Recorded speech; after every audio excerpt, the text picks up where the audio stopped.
Intercom's open. If you got anything you want to say to the crew, now's the time. Yeah, I got something I want to say. Hey, we have urinals for a reason, people. Use them. You know who I'm talking to. Oh, yeah, and, bingo night on Tuesdays. There's cookies. Right, honestly. This is Commander Shepard speaking. We have our orders. Find Saren before he finds the conduit. I won't lie to you, crew. This mission isn't going to be easy. For too long, our species has stood apart from the others. Now it's time for us to step up and do our part for the rest of the galaxy. Time to show them what humans are made of. Our enemy knows we're coming. When we go into the Traverse, Saren's followers will be waiting for us. But we'll be ready for them, too. Humanity needs to do this. Not just for our own sake, but for the sake of every other species in Citadel space. Saren must be stopped. And I promise you all, we will stop him. Well said, Commander. Captain would be proud. The captain gave up everything so I could have this chance. We can't fail. Yes, sir. Alright. Let's go talk to Joker. Let's look outside. Let's do stuff to get experience points.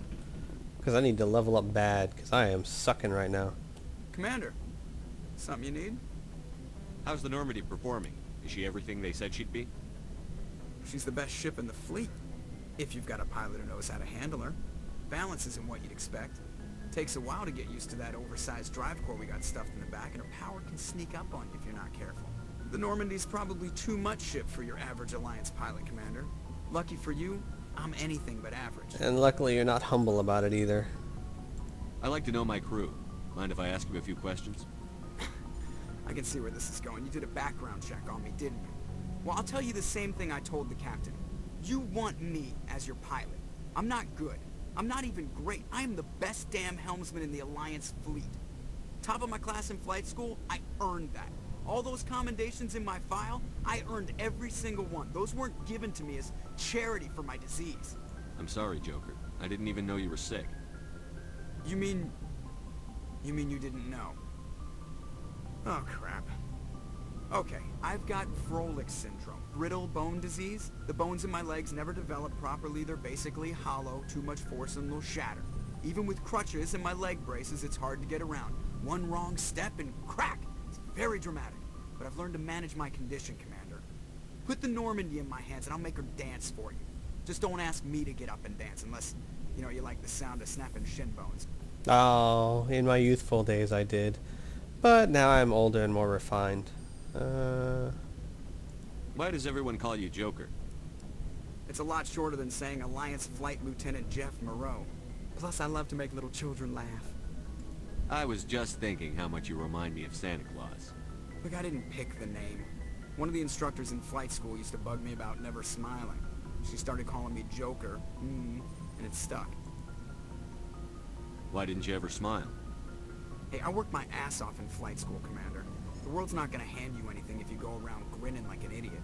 By the end of the year, I was the best pilot in the academy, even better than the instructors, and everybody knew it. They'd all got their asses kicked by the sickly kid with the creaky little legs.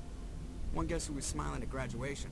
I need to know more about this Froelich syndrome if I'm putting my ship in your hands. Yeah, of course you do. It's an extremely rare condition. Nobody knows exactly what causes it. Genetic, maybe. It's treatable, but there's no cure. They classify my case as moderate to severe. I was born with over a dozen fractures. Hip, thighs, ankles. My bones were already breaking in the womb. 100 years ago, I wouldn't have survived past my first year. Lucky for me, modern medical science has turned me into a productive member of society. It's kind of mean to ask that. I'm not trying to make you uncomfortable. Let's talk about something else. Whatever you want, Commander. Alright, let's go. I have to go. Alright, see you. Who else can we talk to? Let's talk to all our crew members. And then, okay, here's the plan for right now. We're going to go talk to the crew members. And then, Liara, we're going to go pick her up. But before we do that, we're going to go do some of those side missions we just got. And Presley's not in a talkative mood today, apparently. So, we'll go talk to other people. The reason being is that before I do the main missions like that, I want to get some levels on me. Because I'm playing this on hardcore and I'm rather low level at the moment. And I forgot how difficult that can be. It actually has been a very long time, if ever, that I started a new game. Well, I've done it a couple times. Started a completely new game without just reusing one of my characters, so I'm not used to being low level again. Yes, Commander? Is there something you need? No, I already talked to you. I should go. Goodbye, Commander. You got nothing more to tell me. How about you, Alenko? Did you get that haircut yet? Nah, of course not. Anything you need, Commander?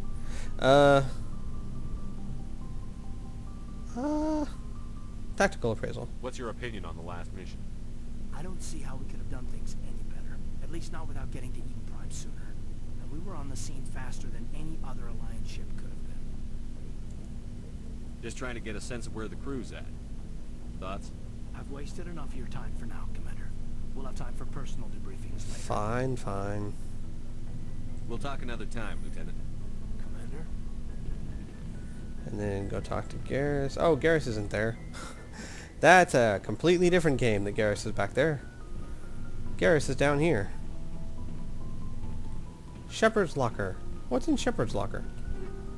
Stuff! Hey, look at that. I didn't know Shepard had stuff in his locker. Is it good stuff? Let's see. Pistol? Not really. What about that? Yeah. We'll go with that.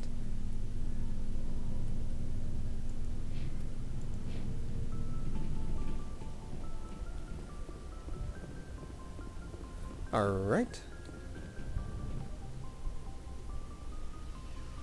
And down we go.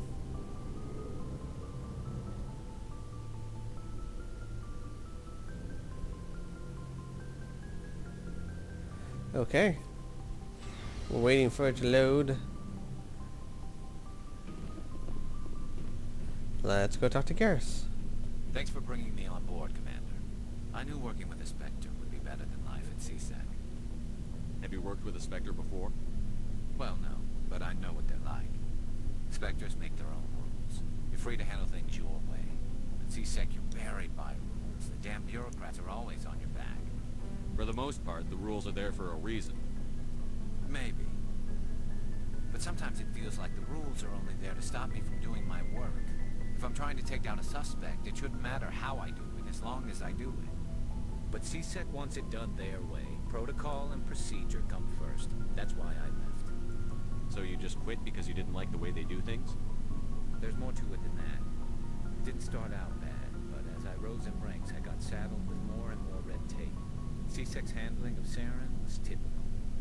I just couldn't take it anymore. I hate leaving. I hope you made the right choice. I'd hate for you to regret it later. Well, that's sort of why I teamed up with you. It's a chance for me to get off the Citadel, see how things are done outside CSEC. Either way, I plan to make the most of this. And without CSEC headquarters looking over my shoulder, well, maybe I can get the job done my way for a change. If getting the job done means endangering innocent people, then no. We get the job done right, not fast. Yeah. Got it? I wasn't trying to. I understand, Commander. That's right. You listen to me when I tell you things. Oh, the Mako. Oh, how we all learned to hate that thing. Let's go talk to... Commander? what's her name? Alright, What's your opinion on the last mission? Kinda wish you got there sooner, Commander. No offense, I appreciate the rescue. I just wish... You wish we'd been able to save the rest of your unit? Yes, sir. If I had been more alert, we wouldn't have been cut down by an ambush. The Geth are perfect ambushers. They don't move, they don't make noise, they don't even breathe. Sir, they have flashlight heads. I'll make sure it doesn't happen again. that is true, Shepard. She's got a point. Do you have a few minutes to talk one-on-one? I'm sorry, Commander. I need to get my duty squared away. Fine, I don't want to talk to you anyway. Later, though. Alright. Dismissed, Chief. Normally, I never talk to her because Sir. it seems like if you talk to her, the computer automatically assumes that you want to be in some sort of romantic relationship with her, and no matter how hard I try, it always tries to stick me with her if I don't go with Liara, and I'm not going with either of them because I'm waiting until the second game. If you've seen the second game, you know why. If not, you'll have to see the second game. But the point is that normally I just don't talk to her, but considering it's a Let's Play, and you might be interested in her story if you've never seen this before, I will talk to her, I'll have the computer assume I want to be in a relationship with her, and then I'll just be a dick to her towards the end, and she'll go away. Which, honestly, I don't mind being a dick to her. It's fun. So we'll do it that way. If you may not have noticed, Ashley's character... Okay, I wouldn't say there's any characters in this game that I hate, but she comes close. I don't like her as a person. I don't like her views and the way she looks at things and how rude she is to everyone, especially aliens. And she has reasons for it, but you'll learn. Nice ship you've got, Shepard. Rex, on the other hand, I like. What can I do for you? What's your story, Rex? There's no story. Oh, come Go ask on. the Quarian if you want stories. Come on. You Krogan live for centuries. Don't tell me you haven't had a few interesting adventures. Well, there was this one time the Turians almost wiped out our entire race. That was fun. I heard about that. You know, they almost did the same to us. It's not the same. It seems pretty much the same to me. So your people were infected with a genetic mutation? An infection that makes only a few in 1,000 children survive birth? And I suppose it's destroying your entire species? Okay, maybe not. I suppose it isn't all the same. I don't expect you to understand, but don't compare humanity's fate with the Krogan. I was just making conversation. I wasn't trying to upset you. Your ignorance doesn't upset me, Shepard. Sounds like it does. As for the Krogan, I gave up on them long ago. The genophage infected us, but it's not what's killing us. Are your people really dying? We're sure not getting any stronger. We're too spread out. None of us are interested in staying in our own system. Lots of species have left their homes and prospered. But they go to colonize new worlds. We're not settlers. We're warriors. We want to fight. So we leave. Hire ourselves out. And most of us never go back. What can you tell me about the genophage? Ask the Solarians if you want details. They made it. All I know, it makes breeding nearly impossible. Thousands die in stillbirth, and most never get that far. Every Krogan is infected, every one. And no one's rushing to find a cure. Why don't the Krogan try to find a cure? When was the last time you saw a Krogan scientist? Ask a Krogan. Would he rather find a cure for the genophage or fight for credits? He'll choose fighting every time. It's just who we are, Shepard. I can't change that. Nobody can. Alright. So long, Rex. Shepard. Sounds like your race has got it pretty bad.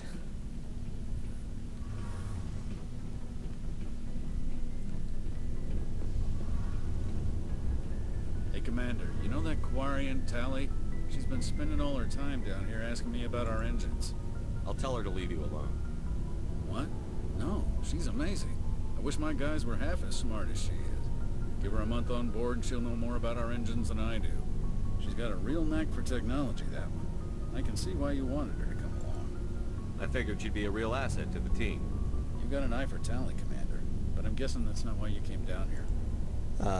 Sure. Fill me in on the IES stealth systems. How does it work exactly?